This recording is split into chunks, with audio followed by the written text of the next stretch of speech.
Alrighty, ladies and gentlemen, boys and girls, welcome back into another video. Today's video is about teasers. I have a video coming up, by the way, just before we go into the video, right?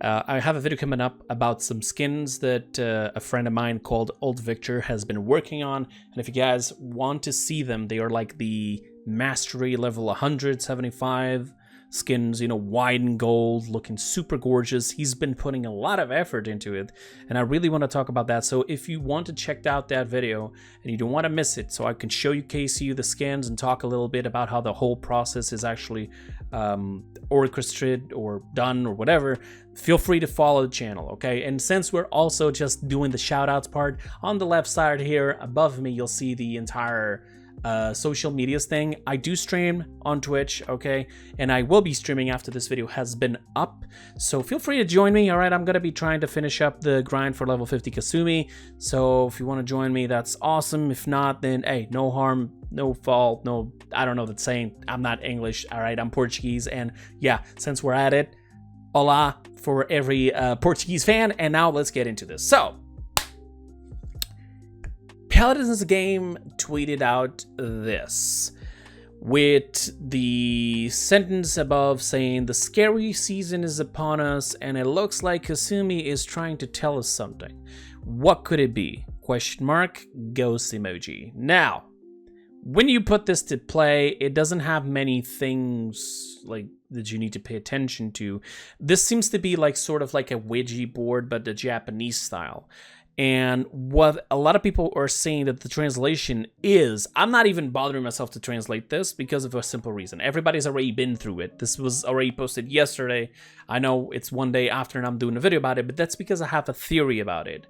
This is not actually a teaser. This is what I think. I think what they did was they wanted to put some extra information out there because it seems like a lot of people are still confused about the lore of Kasumi. And what they did is, like, you know, it's spooky season, Ouija board, it's also, you know, it's always a little fun, and you put some extra content out there.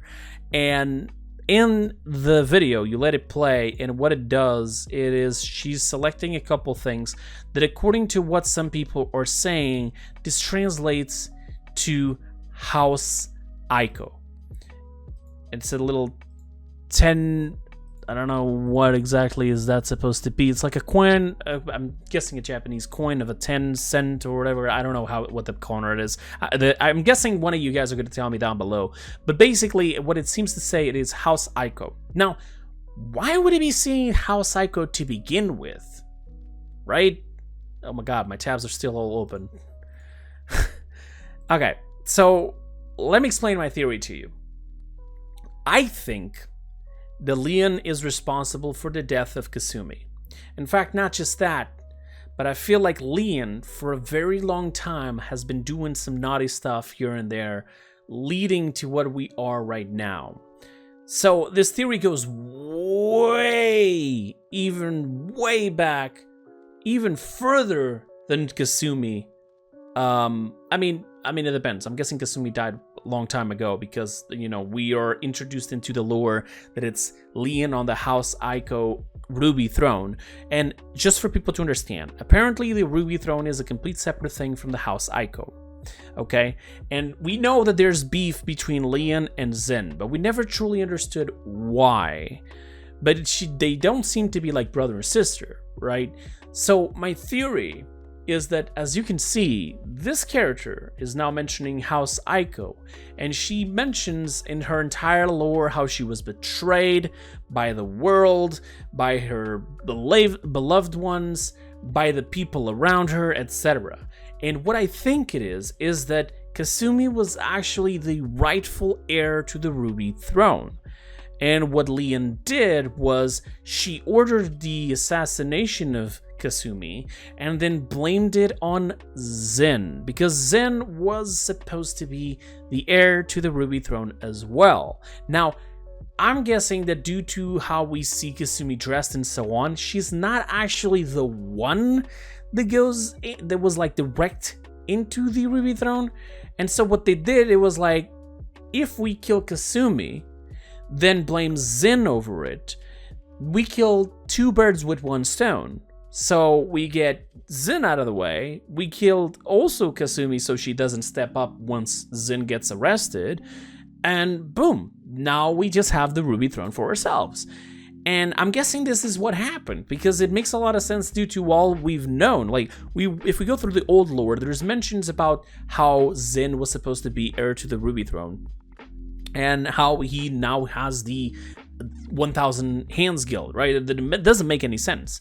If we go back all the way to the trailer that was at the beginning of this year of lore, where they seal away Yagarath, and then we find out that Lian ends up getting the key to the realm, basically being the new magistrate, the Grand Magistrate, Lian now, right?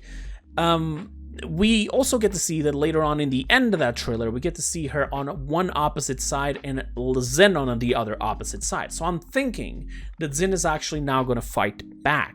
And Kasumi came back, right, out of pure vengeance, and she wants to make things right. She wants to get revenge on Lian for sending somebody to kill her. So very much likely Kasumi's going to kill everybody until she even kills Lian.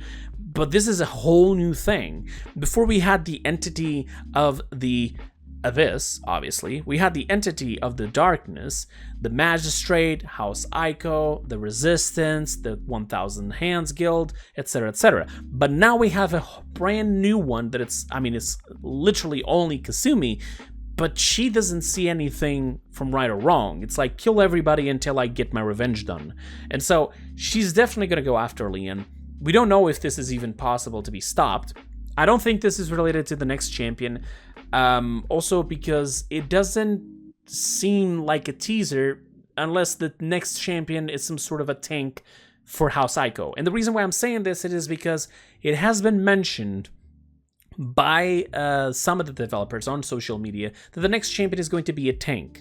And I mean, it could be another tank from House Aiko. In fact, it could even be a tank from somebody who used to belong to Zin and Kasumi, and they go together to, to kill Lian and so on. But here's the thing. I don't think that's true. I think it is a tank, but I think that this tank is actually the Abyssal Queen. And now you're probably thinking, oh my god, why are you saying that? Is it because you were informed on the AOC? No, not at all. If we go all the way back to Lilith's cards, we're going to be able to see the Abyssal Queen there. Not just that, but on the trailer of Caspian, we get to see her crown that Caspian stole. And just last patch, we received the skin, this patch actually, we received the skin for Vatu of one of their Abyssal little minions. So I'm guessing this is going to show that, and I'm guessing that this here on screen right now is just an extra little bit of lore for Kasumi because of how vague we were due to, not a lot of explanation going around. Like, she's just dead, she wants vengeance, people betrayed her, that's it, that's all we know. And the first trailer, we get to see her killing somebody from the Magistrate, and if you guys remember, Lian is now the leader of the Magistrate, so therefore that does make sense, right? She now is killing somebody who works for Lian, but because Lian is now the leader of the Magistrate, that same person could potentially be from the Magistrate now or working under Lian's orders, or it could be somebody who already worked for Lian and then just started using the Magistrate robes. And here's the thing. Why am I saying that this can go even further back? I think that Lian might be responsible for even Yagarath. And you're probably thinking, wait, what? How? That makes no sense. Well, if you guys saw my little teaser, my lore theory video about how Torvald was actually a bad person, a grave digger, grave robber, whatever you want to call it, and how he stole technology from the Squadron and even from the moon people, the people who, the gardens and so on, the people who worship Io and so on. And if you didn't see that video, you should definitely check it out because the theory is actually, it's just a theory, but it's still very complex. And I think that Lian was sending people over to the Shattered Desert because think of it this way. Okay, if we got to have Corvus beaten by Io, sent back away, right? there was nobody there from the Magistrate or Corvus to continue to attack on the other side, back on the Shattered Desert near the seal. So who was it that was attacking the seal? What if it was the troops of Lian? It would make a ton of sense to then unleash that hell, unleash the seal in there, and then also try to stop it to act like she is the big one, which happened exactly like that. Because of the flaw that happened there, because of all the destruction and so on, Karn ended up giving the key to Lian to the realm, to the Magistrate, right? And you're probably also thinking, okay, but then explain to me why the hell this Corvus seemed to be dead and Lilith shows up. First of all, Lilith is connected to Lian because Lilith used to be friends with Lian a long time ago, doing favors for her and so on. And Lian would pay her with lands and castles and so on, right? Until one day Lilith actually fought the resistance, but was left to almost die because she failed and she lost. Similar to what happened with Corvus when he came back after the Shattered Desert event. And, you know, then the Abyssal Queen showed up, gave her a second chance, gave her a weapon from the Abyss, and transformed her into a vampire so that she could just go on for eternity and continue to do her little naughty things. And then Lian remembered, okay, she's a vampire now, so she can help me. And the reason why? Because, well, remember that Lian was the one already in charge of the Magistrate when Seven was introduced, right? What happens is that Seven is now, technically speaking, under the commands of Lian as well. And Seven, very much likely, was sent to go after Corvus to get his dagger. And why? Because I think Lian is trying to also take over the Abyss. Lian also wants to control the Abyss, and therefore she wants the things that allow her to control Eve powers from the Abyss as well. She wanted to unleash the darkness, to stop it, get rid of it, and also take the place as the Magistrate. She already did all of that little sneaky plan with the Ruby Throne, and now she's also trying to take the power from the Abyss to control them. Either that, or she wants something to fight back Ram and Ceres and put them back in the Abyss as soon as possible, so that, exactly like Azan said, you either stop this entire thing, you either put the Abyssal characters all back into the Abyss, or I come back down here and I burn all of this crap. And what does she do? Well, we need something that allows us to stop it. We need something that is related to the Abyss, something that we can study, use, or even, you know, just control them with, right? And as such, they go after Seven. They go after Corvus, sorry. But Seven beats the heck out of Corvus a bit too much, is left to die almost. Now Lian has interest in two ways of saving Corvus. First of all, for the information, and second of all, to not have Karn be pissed and try to go after her. So she calls Lilith, Lilith saves Corvus, she gets what she wants from Corvus, and now in the next stage, we're very much likely going to see Lian either banish the people from the Abyss into the Abyss, obviously, or she's going to try to control them. So, as you can see, there's a lot going on here, and I feel like Lian is responsible for more than half of it. And yeah, I wouldn't even be surprised that the entire thing about now the crown of the Abyssal Queen being on the hands of Caspian, and he's probably going to be selling it, right? I wouldn't be surprised that Lian is the one who ends up buying the crown from Caspian. Either that or steals it, confiscates it, whatever you want to call it, so that she can also use it to control them, either to just have more power or send them all the way back down. Also, guys, this is mostly of it already. This is most of the information that I wanted to share with you guys. But I have one final little thing that I wanted to talk to you guys about, which is actually a theory that a long time ago I had about a multiverse on Paladins. And I kind of still agree on it. And then based on a lot of the things that I've been seeing happening, I still want to go for that theory. As such, I will be publishing a video soon enough about it. I also have a video about a champion concept that I thought about recently. And I'm also going to be doing some Overwatch videos, because why not? I'm planning on doing a video about a map. I'm not going to explain what it is. I don't want people to steal the idea from me, obviously. But yeah, And again, like I said, there's also a video coming up about the white and gold skins that I want to talk about it. I want to showcase them to you guys, and I want to talk about the process of how to make them and so on. So if you don't want to miss any of that, please, by all means, follow the channel, okay? Subscribe. It's free. It's there. It helps out. Content on Paladins right now is super dry. We're losing viewers, we're losing content creators, we're losing streamers. It's very, very complicated right now. Hopefully, the map that they said that they would be releasing still this year and the new tank will be very, very interesting for the community.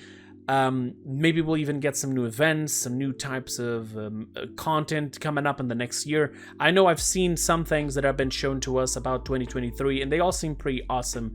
And I'm just going to take the little extra time here at the end of the video to thank you guys for everybody who voted for me on the Crystal Awards, but this year I'm actually staying out of it. I did a video explaining all of that, and I also already requested the community manager to not let me go into any of the categories, because I feel like I've won already so many awards. I've been nominated for so many categories. I appreciate it. You guys are fantastic. But now it's time to somebody else to have the chance to get it. All right, there's even less categories this year, so I definitely don't want to get in the way of that. So let them be the ones to get the Crystal Awards. And also a little heads up, I very much likely will not be on the AUC in the next year, 2023. However, if everything goes well, I hope to continue on the stream team and obviously continue to do Paladins content. I will not be giving up on Paladins. If you are still looking for a content creator that is still dedicated to Paladins and will continue in this community, that would be me. And a bunch of others, obviously, but I definitely will not be letting go of Paladins this early. All right, I love this game, and I really wanted to see it succeed, and the only way I'm getting out of this is when this game literally shuts down the servers. So thank you so much for watching. That'll be it for today. I'll see you guys on the next one, and until then, have a wonderful time.